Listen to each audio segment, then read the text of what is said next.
Dear friends, welcome. Welcome to Deer Park Monastery. Many people are writing to us and asking, what can they do? What can they do right now? Some of them, they have fear for their children. They have fear for their loved ones. They have fear for those of us who are most vulnerable here in the United States and elsewhere. And they want to know, they ask the monks and nuns, what can I do?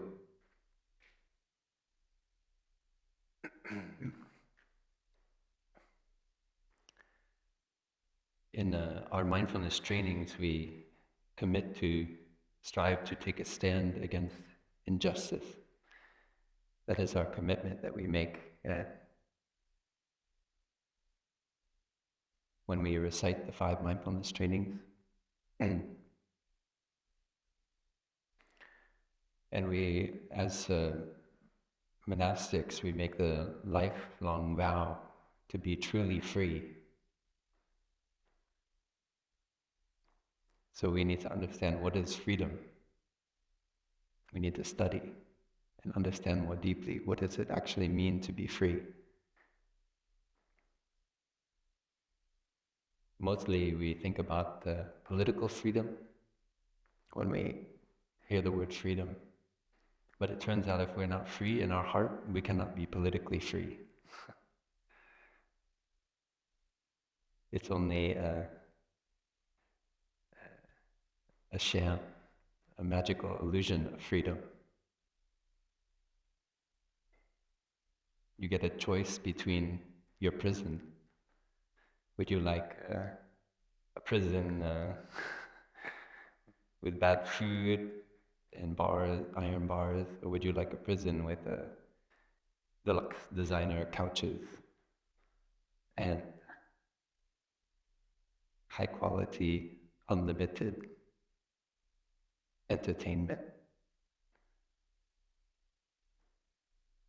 So that's not a real choice of freedom. So to choose freedom, it means we need to look into our fear. And that is a daily practice. That is a moment-to-moment practice. And we have to be free from our attachment to this body. From thinking that this body is me. That what happens to this body is my ultimate concern. And I need to protect it at all costs. I need to protect my own life at all costs. Even if those who are less protected, less vulnerable, more vulnerable, are put in danger.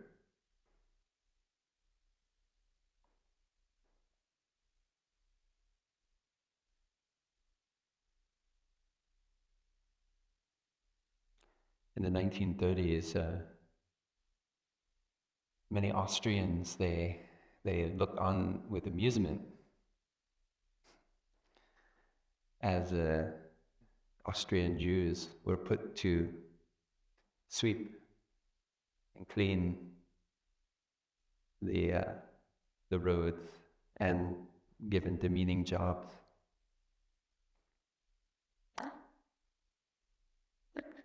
Their amusement also masked their fear of what was happening.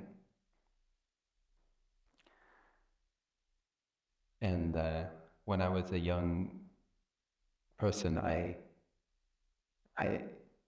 finished college and I had an increased awareness of being born here in America and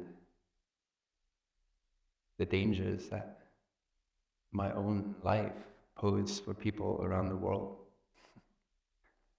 What I decided to do with this situation of being born a white male in the United States of America. And I didn't have a path. I didn't know where to go, what to do, but I knew that there was a great danger. And with my every thought, with my every word, with my every action, that I was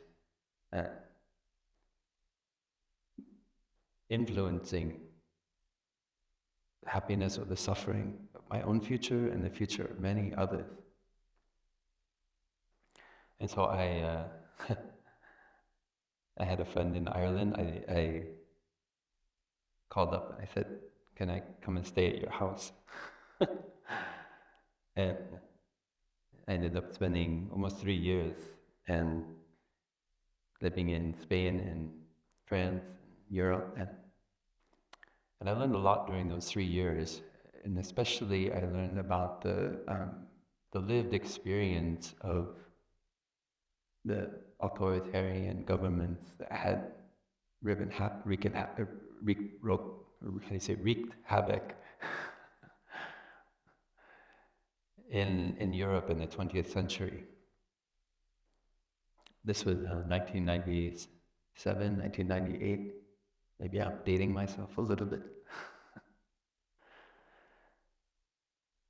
And so as we looked at the new millennium, we ask ourselves, how do we want to live on this planet Earth? What can we do to protect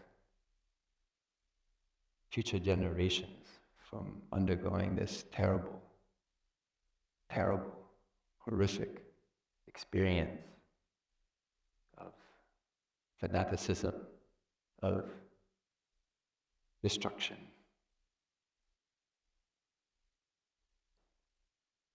And I learned that, for example, in Germany, you cannot just speak about anything you like. I came to question my ideas about this kind of absolute freedom of speech. There is certain hate speech that you cannot engage in, and that is born from experience. I don't need to go into details. I think you understand.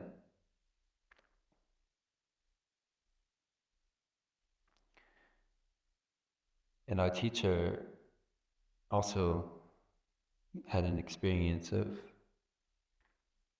living under authoritarianism in Vietnam. The Geneva Accords in 1954 split Vietnam, north and south. Hundreds of thousands of refugees left the north of Vietnam. Catholics, Buddhists, Sister Hien Hai, Sung Wai, our elder sister here, and Clarity Hamlet, she's 95, 96 years old, something like that. During the Lunar New Year, I sat at her feet and I asked her lots of questions. Because I taught a course about Thai life, which we hope to offer again online this past fall, and I learned so much teaching that class. And and because Sung Wai is almost the age of our teacher, I wanted to hear her experience. And she fled from the north of Vietnam, her ancestral village, for many, many generations. Here in America, perhaps we are used to being uprooted. Our ancestors, every one of them, uprooted themselves from their native land, except for a very small percentage of us on this continent. They uprooted themselves, and there was something within them that could not stay. Maybe it was fear, maybe it was poverty, a wish for something better. And so we take for granted that this uprootedness in our ancestral lineage. But for Sister Hien Hai, her ancestors have lived in that village for probably more generations than she even knows, or certainly than I know. And the situation caused her to leave, and we'll take a boat to Da Nang.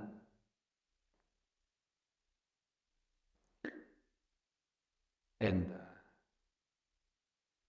later to Pleiku, and eventually, when after 1975, she made Bunryo in the streets of Saigon, what was renamed as Ho Chi Minh City.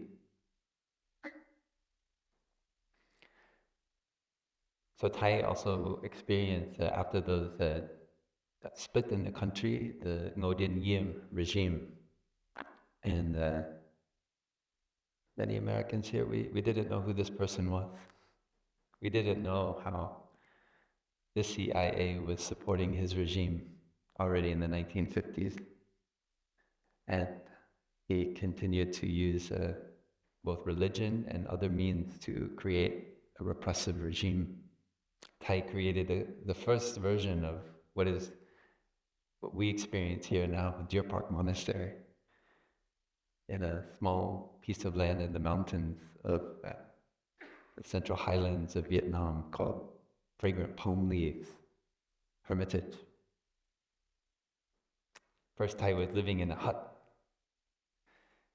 at in Bao Lak, in Chua Yi, Chua Đức, and trying to remember the name of the temple in Bao Lak where Thai lived. Phúc Huế temple. Thai knew the venerable there, and he was a young Dharma teacher in the 1950s, and he had been named to be the editor of the first journal which attempted to bring all Buddhist groups together in Vietnam. It's called Phật giáo Vietnam, Buddhism in Vietnam. Thầy was very young, but some elder monks who could see his potential. They could see the beauty in what he was writing in his poetry, and his deep wish to update the monastic education in Vietnam. And so one venerable, even though he is very, very elderly, he because he was very senior, he took on that editorship, and he made Thai the assistant editor. And a few months later, he passed away after a trip to Kathmandu. And Thai became the main editor. And Thai wrote many articles. In fact, even if you look at those, I've looked at the pages of those journal articles, and you only see Thai's name on the poetry. Very few things. It's because Thai used many pen names. He wrote articles about government, he wrote articles about Vietnamese folk tales, he wrote articles about Buddhist philosophy, but he used different names.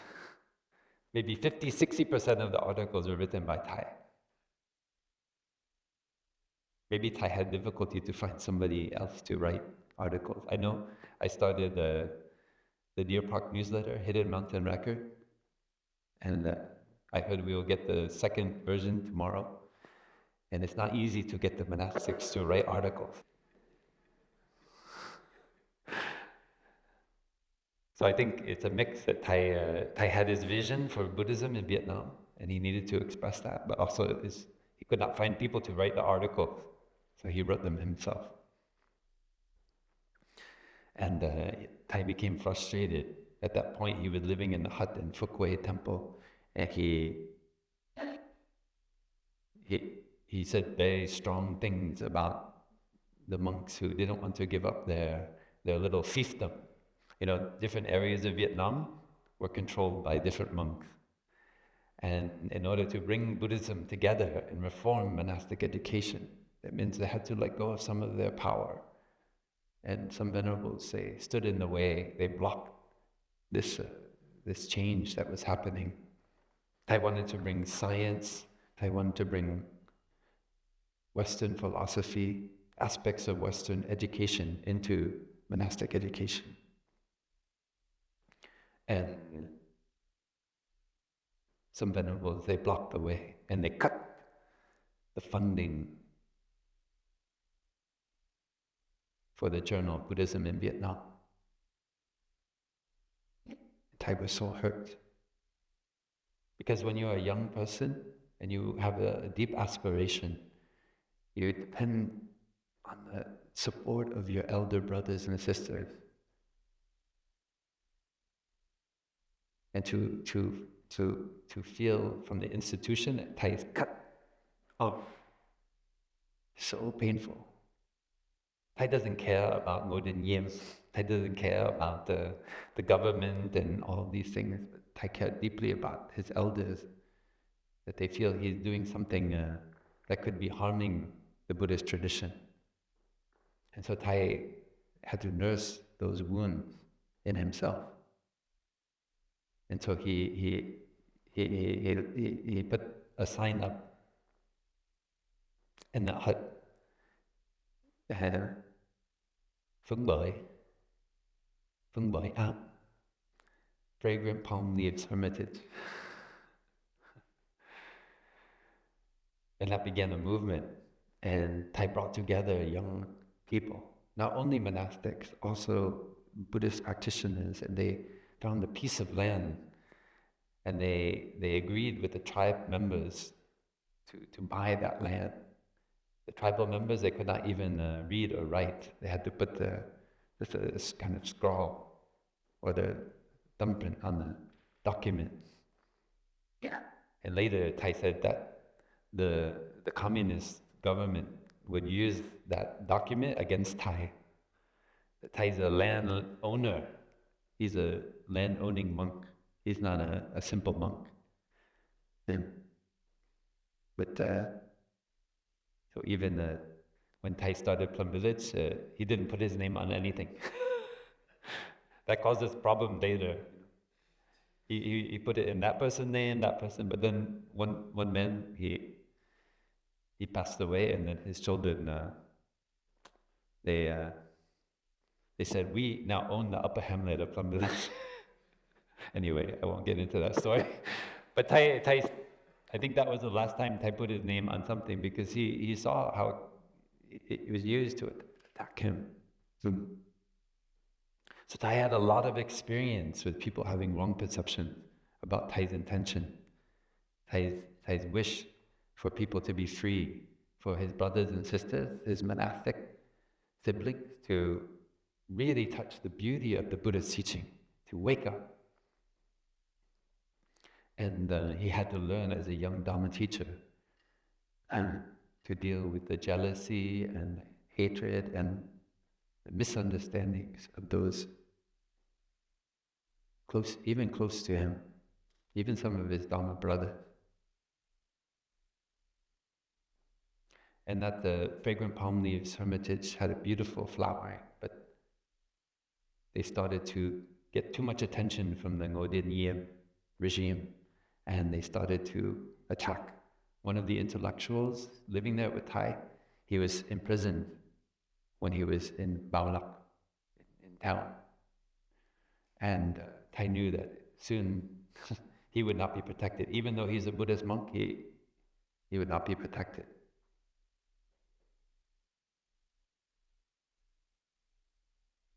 And fragrant palm leaves hermitage only flourished for a very short time, a year and a few months.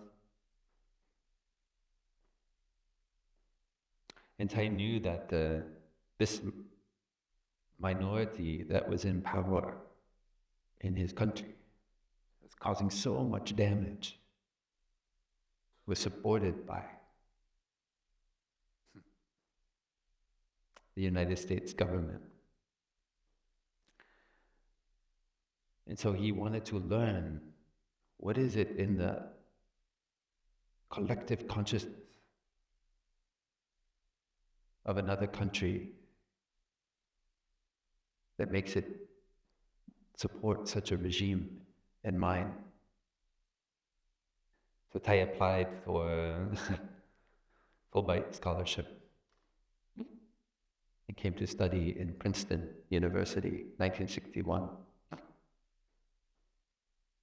You can go on the Princeton website and see Thai's application, Thai's photo, and his letters of recommendation from other monks. They say Thai is very brilliant, but one monk said, but he's a little bit cold. Very interesting detail. Thai was still transforming himself. One time we were having monastic day in Plum Village, and because my Vietnamese is not very good, so I had to listen to the translation. And so I listened to Sister Chang Kong translating. And she said before Thai started to give the Dharma talk, he said, Thai was not always the beautiful flower that you see today. I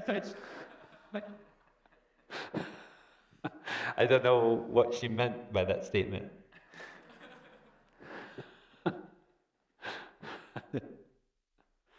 But I know that because Thai told us how Thai had to transform himself, Thai also had his father in him.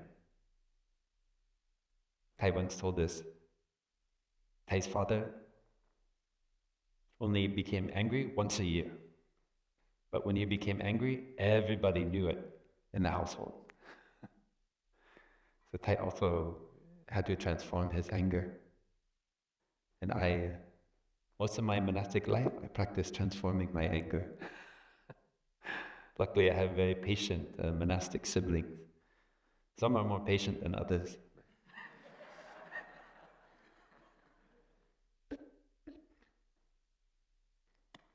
Here we can listen to the sound of the bell.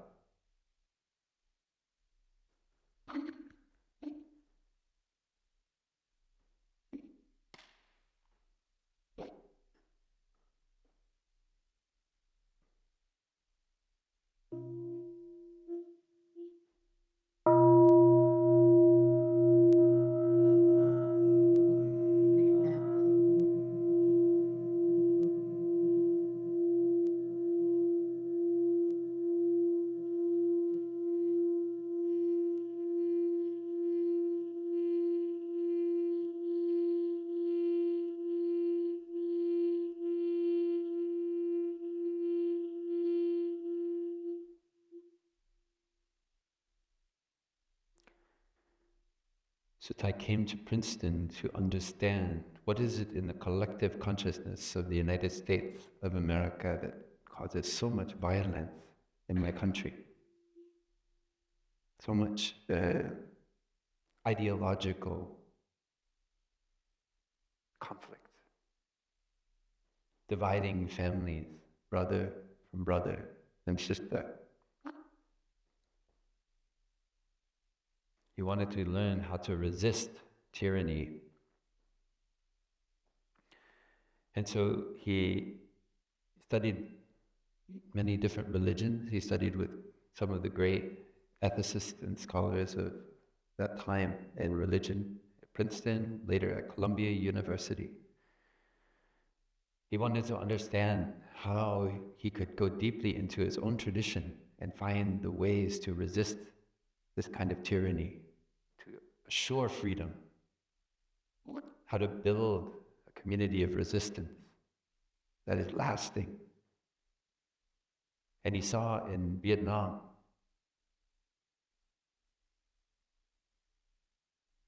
evidence of dynasties that resisted the authoritarianism coming from the north, from China, the Li dynasty, the Zhou dynasties. He found a king, Chan Yan Dong, who, after repelling the Mongol invaders twice, abdicated his throne, went to Yên Tu mountain in the north, and took on the robes of a monk, practiced meditation. I don't know of any other kings who've done that.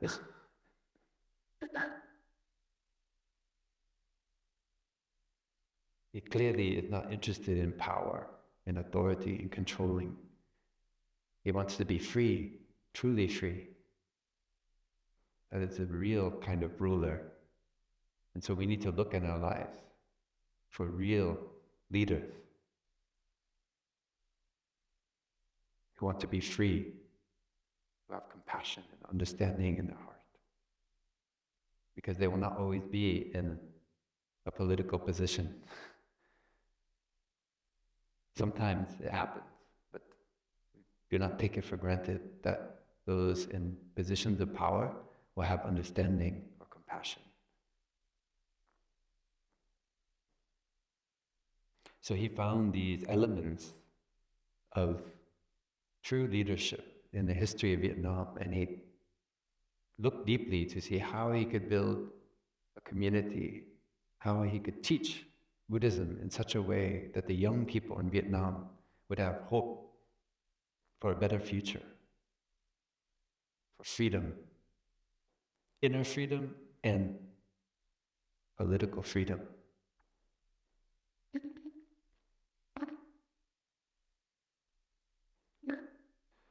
And because he did that, he's a very dangerous monk for those in power.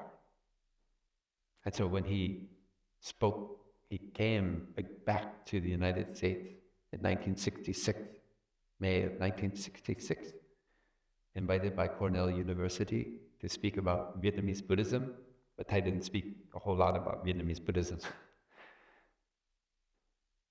I went on a speaking tour supported by the Fellowship of Reconciliation. He met Dr. Martin Luther King Jr. He met Thomas Merton. He met those who were deeply committed to peace, those spiritual figures, leaders, practicing, living freedom, not only Buddhist, Protestant, Catholic, and he found true brothers in them.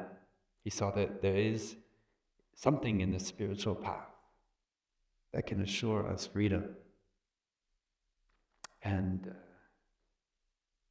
soon Thai learned he was not welcome to come back to Vietnam, that it was too dangerous. The Key and Thieu regime would probably have Thai assassinated if Thai returned to Vietnam. Thai planned to go for 3 months. Thai stayed for 39 years in exile because he was not afraid to speak his heart, to speak his mind. And so what do we do when we find ourselves in a situation where so many are living in fear? Where those forms of those structures, institutions which we put our faith in, which our ancestors have given their lives to build so that we could have a freedom for not just 5 years, 10 years, 100 years, so that future generations can live freely on this continent, on Turtle Island. When those institutions are being disrupted, dismantled. This is not about taking sides. Deer Park has been built from the beginning as a community of resistance, a place to preserve freedom. Yesterday, we had our first working day on the Happy Farm. We started the first Happy Farm in Plum Village in 2011, 2012. In this hall in 2004, I was a novice, and we made a Sangha Karman. It means the decision of the entire community at that time that we would go in the direction of growing our own organic food. Only partly because we want to be healthy. Mainly it's to preserve our freedom. Grow food local. The 20th century has seen the destruction of the American farmer.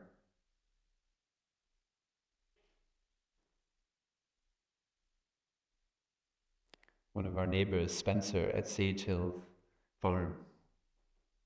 We were so lucky to have him as a neighbor.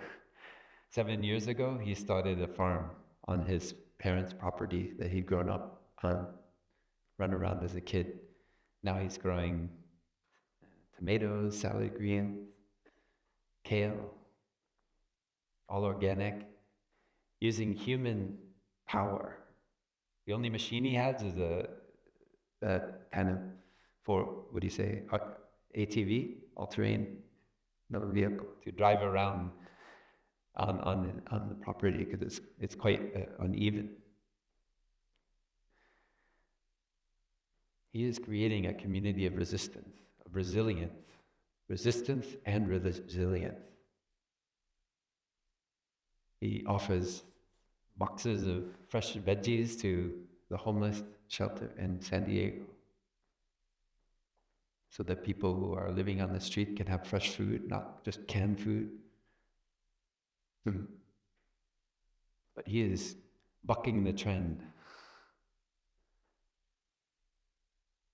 We have put things in place for our own convenience, for our own comfort, that have dismantled the very foundation that made the United States of America resilient and free.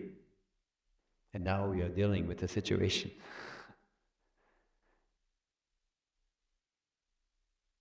So we are lucky that we have the Dharma, that the Dharma has taken root here in this continent because we have a path. And I want to share with you a story of the Buddha. It is last year, there's a King Ajatashatru who was jealous of the power of his father. His father was the first one to offer land to the Buddhist community, the bamboo grove, the Venuan, King Bimbisara. When the Buddha got enlightened under the Bodhi tree, the Buddha had promised the king that he would come back and teach him the Dharma. So he returned to Rajgir, and where the King Bimbisara had his palace, and he was accompanied by the Kashyapa brothers, who were kind of these dreadlocked, fire-worshipping ascetics that the Buddha had inspired to cut their hair, take on the robe of a monk, and teach and learn the Dharma. But they were very famous spiritual teachers, and nobody knew who the Buddha was. He was an unknown, and they were like, I don't know, like Eckhart Tolle or something, some big, well-known, somebody on Oprah, or I don't know, that you know really well. But they when they met the Buddha, they saw the Buddha had a deeper understanding. But the people were confused. So when the Buddha came, they saw the Buddha and they saw Uravela Kassapa, very famous spiritual teacher. And they said, who is the teacher? Is it the Buddha or Uravela Kassapa? And so Uravela Kassapa, he took a fan and he went behind the Buddha and he started fanning the Buddha.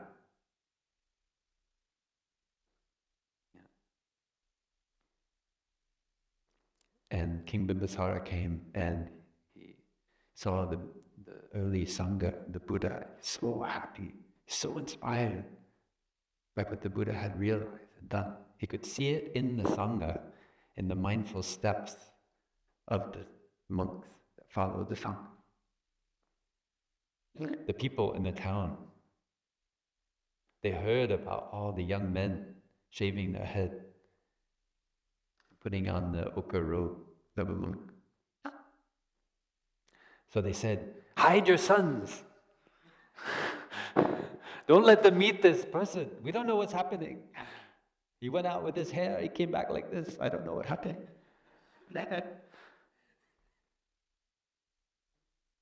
King Bimbisara was so impressed by the Buddha, and so he said, I want to give you my most beautiful forest, bamboo grove.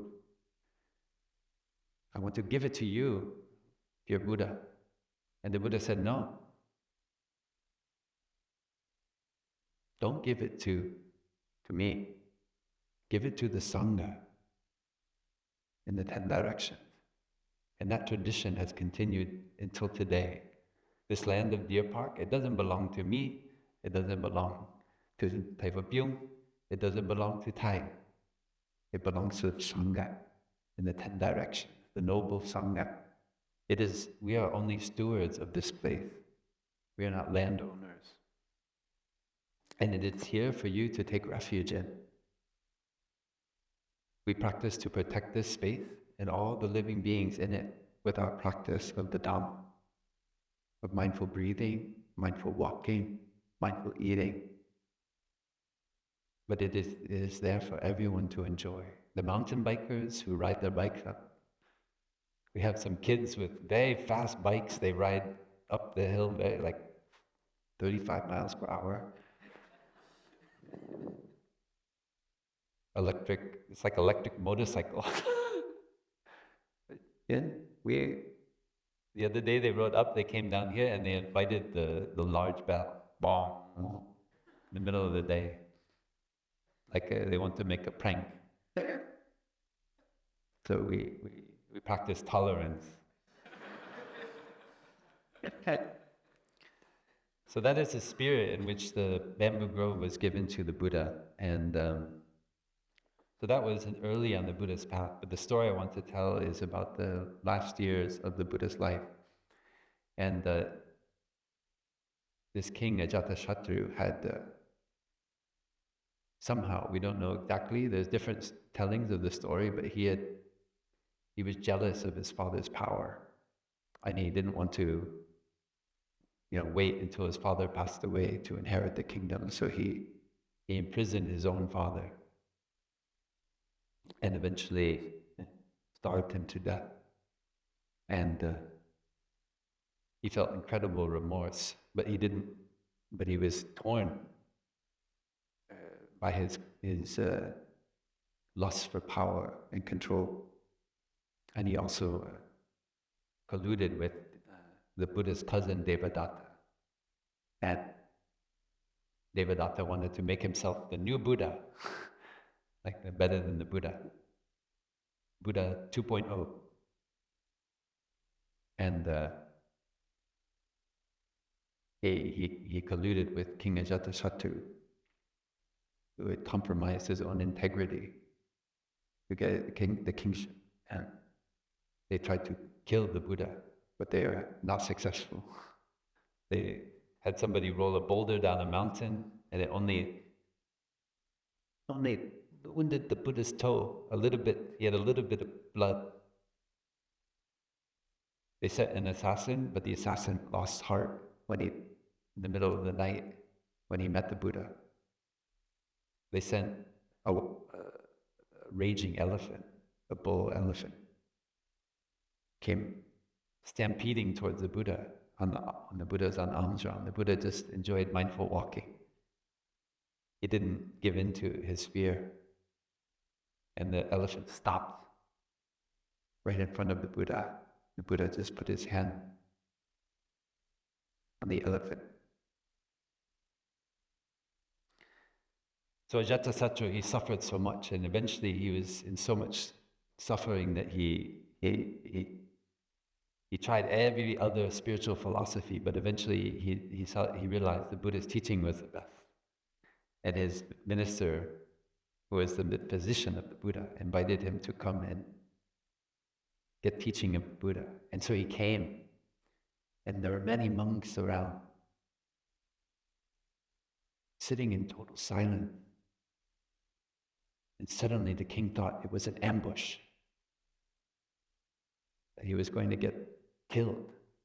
But the monks were just sitting in meditation. That's what they did all the time. They weren't trying to ambush the king. So he overcame his fear and paranoia, and he came and he learned from the Buddha. The Buddha taught him the Dharma. And after he left, the Buddha said if he had not killed his father, he would have been able to get awakening from the teaching I gave him. But because of this terrible deed, unfortunately, he can only get a little bit of benefit. So King Ajatasattu, he knew the Buddha was very wise, and he fell again into his raging impulses in the last years of the Buddha's life and decided he wanted to invade the country next to Magadha, the Buddha's homeland. And it's called the Vajji country. And so he sent his minister Vasakara to announced to the Buddha about his intentions. Thầy writes about it in chapter 78 of this story of the life of the Buddha, Old Path, White Cloud. Thai's language is a little bit more polite, but I want to read the less polite version.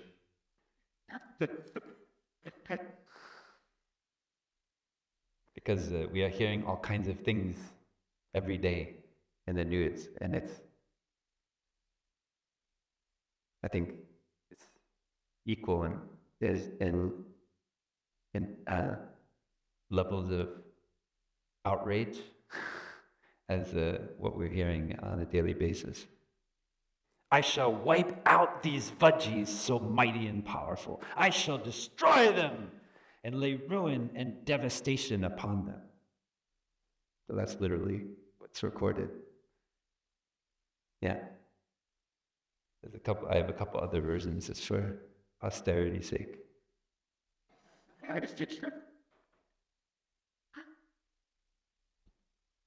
Okay, this one just says that the king vowed to destroy them. That's a Sanskrit version. The first one I just read, that's in Pali, so in the Southern Buddhist tradition. This one is from Chinese. Go to Vulture Peak, to the place of the Buddha, announce my name, Ajatashatru, pay homage at the Blessed One's feet, and inquire after the Buddha's well-being. Is the Buddha at ease, dwelling in peace and in good health? Then express my words to him. The people of Vajji are self-reliant in their strength, numerous and powerful, and do not submit to me. I wish to attack them. I do not know what the instructions the Buddha may have for me. If there is any teaching or instruction, you must remember it well and not omit anything. Speak exactly as you have heard. The words of the Buddha are never in vain. So he had enough insight to know that the Buddha doesn't ever joke around, tell lies, fabricate reality. He only speaks the truth in his heart. And so he has some little bit of wisdom and he wants to hear what the Buddha has to say about his plan. So Vasakara comes to the Buddha, and the Venerable Ananda was present, standing behind the Buddha, fanning him.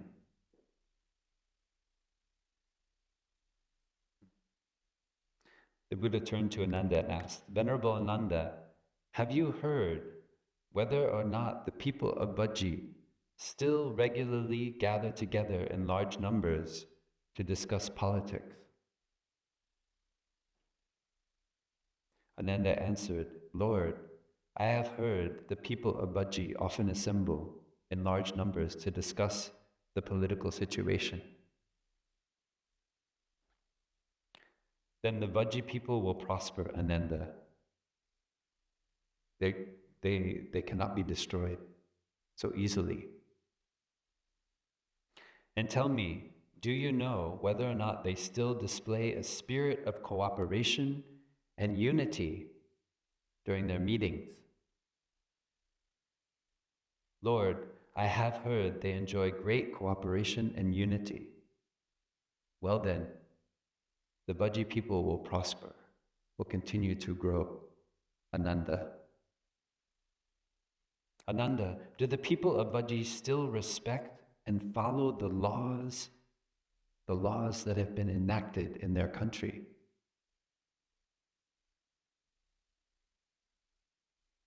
Lord, I have heard that they respect and follow all their laws. Then it is certain Vajji still will prosper. They cannot be easily destroyed or submit to tyranny. Ananda, do the people of Vajji respect and listen to worthy leaders?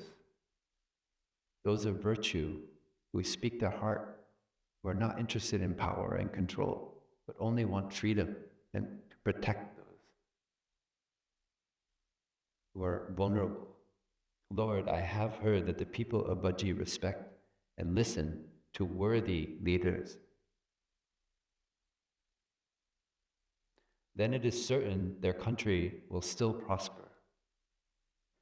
Ananda, have you heard whether or not there is rape and other violent crime in Vajji? Means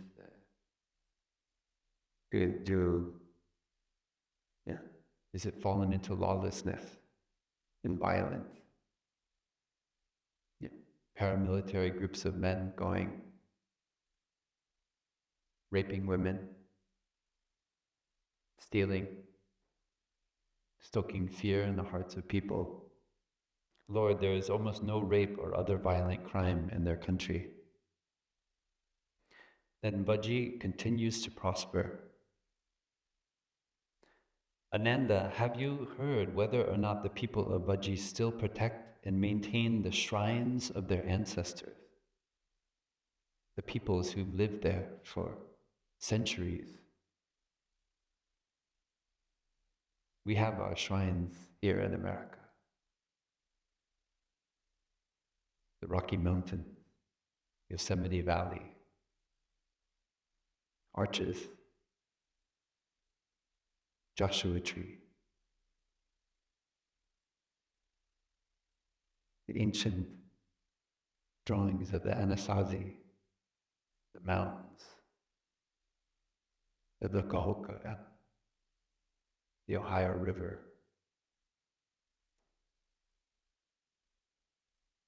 Lord, it is said that they protect and maintain the shrines of their ancestors. Then Vajji still prospers. Have you heard whether or not the people of Vajji respect, make offerings to, and study with spiritual teachers who have attained the way?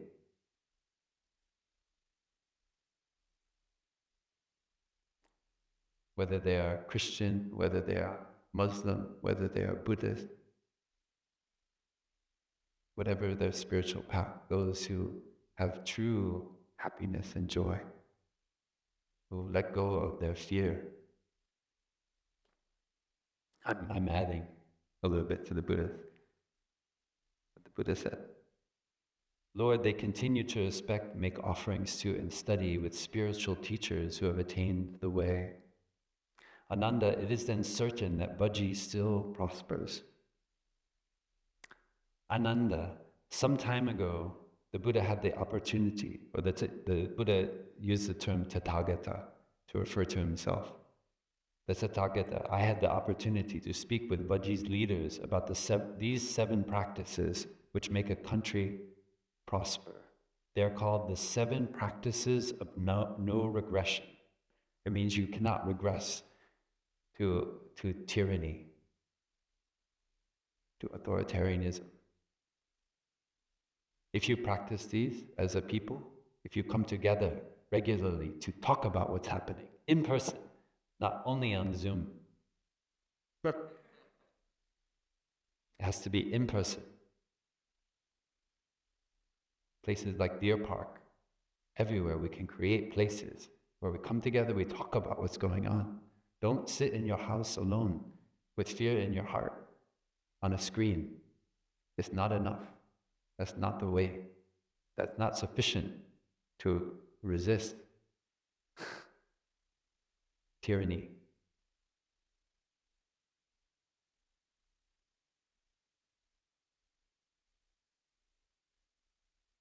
Coming together in harmony, we have to let go of our petty differences and trust in one another as human beings on this planet Earth. That we all have goodness in our heart. We all have a Buddha that is waking up. Sometimes we are a part-time Buddha. So nourish the part-time Buddha. Don't think you have to be a Buddha all the time.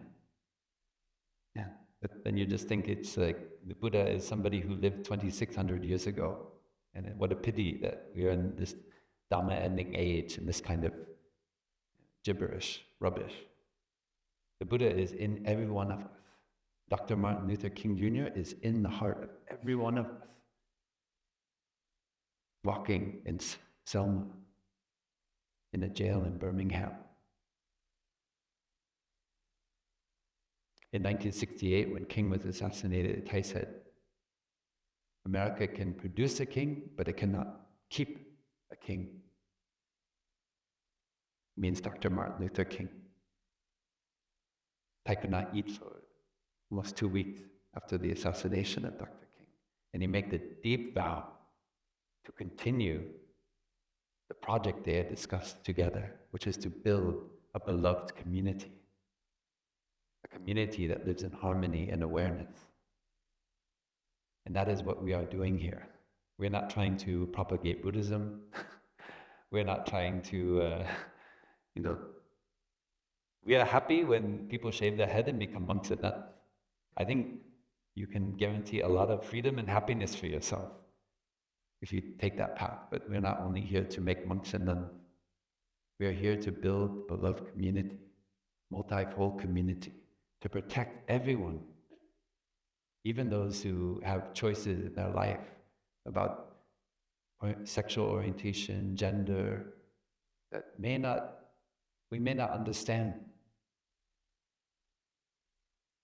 But we see their humanity, and we recognize that we have to protect everyone, because when the most vulnerable are harmed, our own freedom becomes less.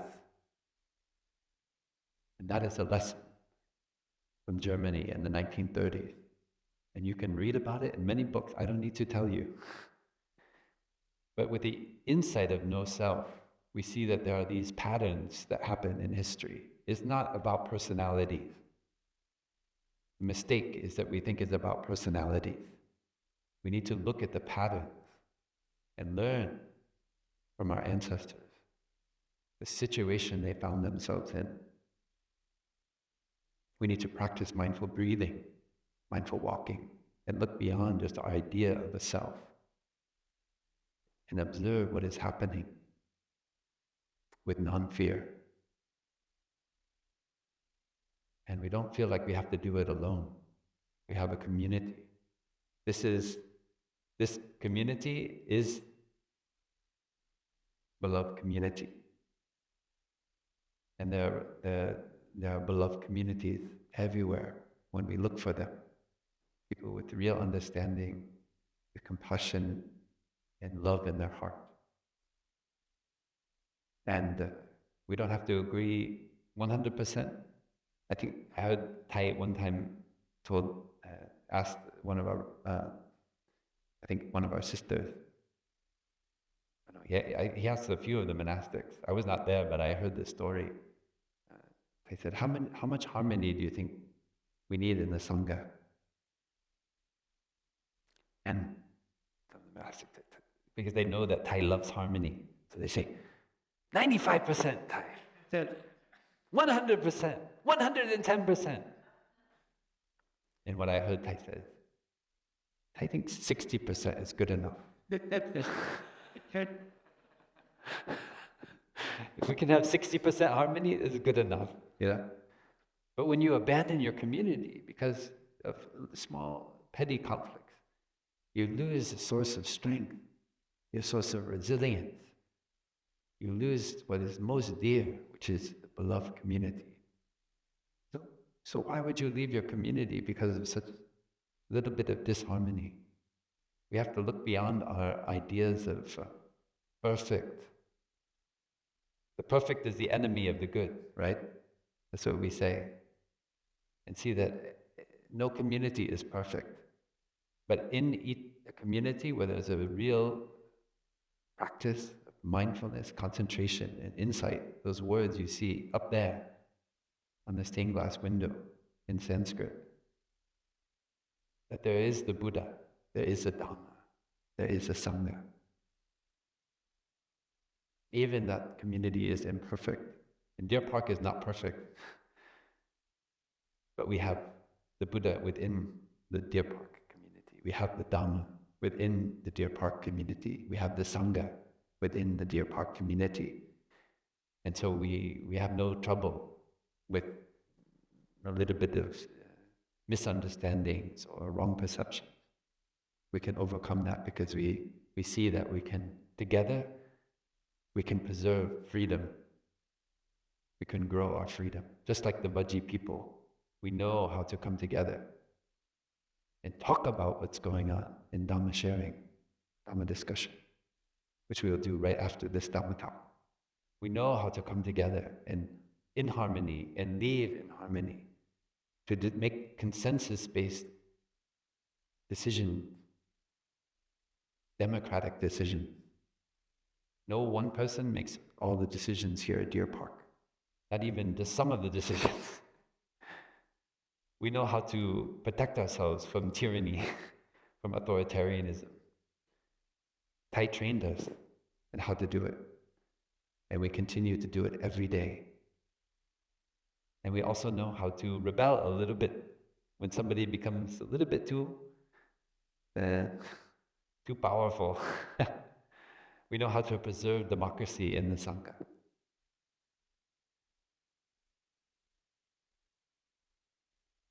So we can learn from this community and how to preserve democracy outside of this Sangha. That is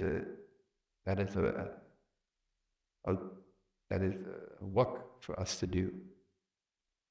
Homework. How do we keep the beautiful democracy? I called it in our introduction to the Vinaya, the highest form of government. And in a democracy, the people are the highest. Not someone's idea of the people. Real people that we see in flesh and blood, that we rub shoulders with, that sometimes we argue with, sometimes we disagree with, but we find their humanity.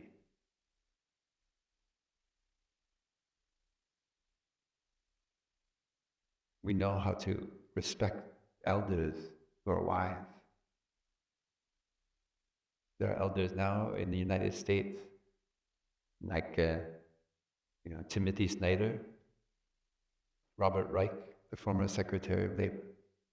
They are not interested in power.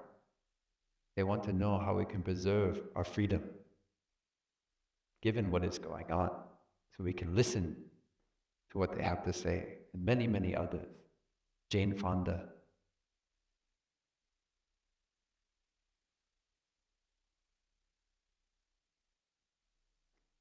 I just give an example. This is from Timothy Snyder, a professor of history at Yale, who specializes on the rise of Nazi Germany. What he learned from the rise of authoritarianism in the 1930s. 1, do not obey in advance. Most of the power of authoritarianism is freely given. In times like these, individuals think ahead about what a more repressive government will want, and then offer themselves without being asked. The concentration camps, Hitler didn't order those. Those were members of his military wing. They came up with that idea without even asking. The killing camps. Look for those who are finding ways to create powers, structures, now. Real time, I'm talking about now. This is not a rehearsal. We have to look with the eyes of compassion and understanding. Not just because I tell you. You do it because you want to preserve the kind of freedom that we have here at Deer Park. The kind of community that is here and elsewhere as well. We have to look to communities of resistance and not obey in advance. Not freely offer in order to curry favor, thinking that we'll get some benefit. A citizen who adapts in this way, obeying in advance, is teaching power what it can do.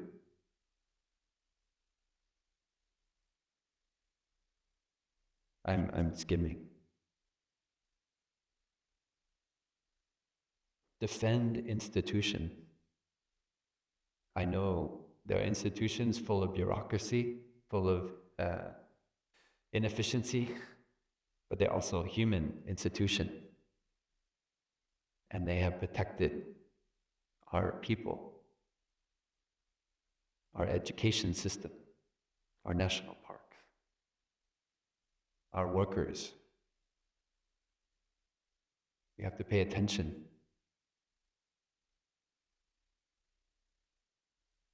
And we take responsibility for the face of the world.